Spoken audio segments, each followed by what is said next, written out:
Did you ever sell marijuana or any marijuana products? Never. Never sold anything to anybody. Wouldn't even think of it. Here's what police say they found at Stephen Ficano's home. 67 marijuana plants, about 24 pounds of marijuana like this, 26 guns, and nearly $52,000 in cash. What would you say to people who watch this who think there is no way this man was not dealing drugs because he had so much pot at his home? No, I'd be the first to admit I had a lot of marijuana, yes. It takes a lot to make the medications. The 65-year-old man is a medical marijuana patient. He says he has back problems and arthritis and has struggled with addiction to painkillers. And since he doesn't want to smoke marijuana, he uses the plant to make butter for edibles. You have to understand, I might have started with a pile way up here, but by the time I'm done, I have this left. And hopefully it's gonna last me until next year, until I could plant again. Police knocked on Ficano's door in October of 2012 after watching him grow marijuana openly in his backyard. He let them in. They searched the place, took his drugs, money, and guns, and arrested him. He says most of the guns were handed down from his father. He kept cash at home after the economy tanked, and he had a doctor's note for the large quantity of drugs. Their response was, sorry, Steve, the state says 7 plants. Waiver doesn't mean anything. As the arrest report states, at that time, medical marijuana patients in Nevada, by law, could have up to 7 plants and an ounce of finished marijuana. Did you think this waiver would protect him from an arrest? Well, it was never in my wildest imagination could I conceive that they would take a 65-year-old guy and drag him through this legal nightmare. Dr. Ivan Goldsmith gave Ficano this waiver, stating for his condition he needed more of the drug, up to 21 plants a growing cycle, and 24 pounds of usable marijuana based on a 3-month harvest cycle. You know, I have to make a snap judgment on these patients. But I would say 99% of the people I've given either a waiver or a recommendation to, they're not in the business or intent to sell. So what says that the waiver holds any weight?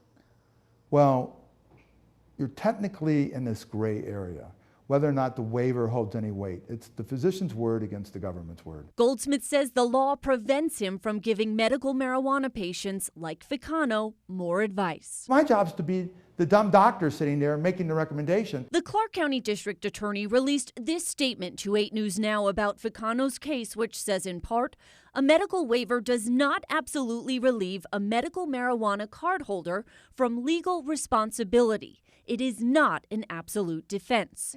Goldsmith says he hasn't stopped giving patients waivers. But why still write the waivers if this could happen? Life is full of problems. About 2.5 years after Ficano's arrest, a jury found him not guilty. It was very emotional. He says he's still growing medical marijuana, but he's sticking to the current legal limit of 12 plants. They wanted to crucify me for what I did, because I tried to help myself in a different way.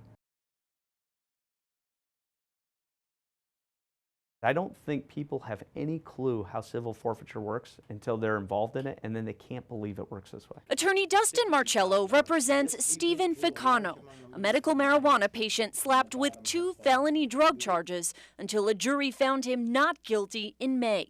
But 2 months later, police still have Ficano's guns. I want to go on with my life. In October of 2012, police showed up at Ficano's home after watching him grow marijuana openly in his backyard. You were just like, come on in. Come on in, guys. Why? I have nothing to hide. That's a decision he regrets. Police say they found 67 plants, 24 pounds of finished marijuana, 26 guns, and nearly $52,000 in cash. They took all of it. It was just crazy. The 65-year-old says he makes edibles, which requires large quantities of marijuana. He had a doctor's note stating he needed more than the legal amount. But the Clark County District Attorney says that's not an absolute defense. Ficano tells us the guns are mostly collectibles from his father, the money he withdrew from the bank when the economy tanked. It is my belief that he was charged solely to try to forfeit his money and his property. In a statement, the Clark County District Attorney explained a plea bargain offer, saying his office would have dismissed the criminal case if Ficano received diversionary treatment and gave up his money and weapons. Any resolution would have involved him forfeiting at least half of his property. And he refused. And he said, I don't think that I did anything wrong. I'm not forfeiting my property. We contacted Metro Police to find out more about seized property. A spokesman says in 2013, the department took in more than $2.2 million. In 2014, more than $1.8 million.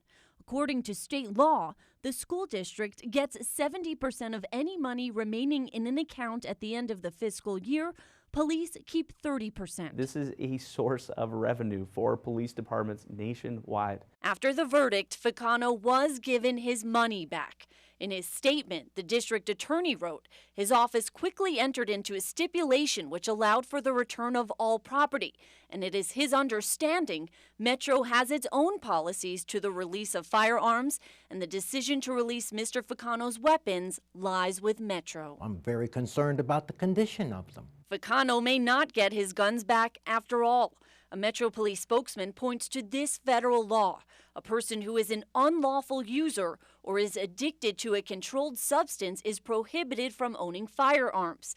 Since medical marijuana is not recognized federally, Ficano could fit into this category. But for now, the guns are still being processed by Metro Police. All I want is my property back. That's all I want.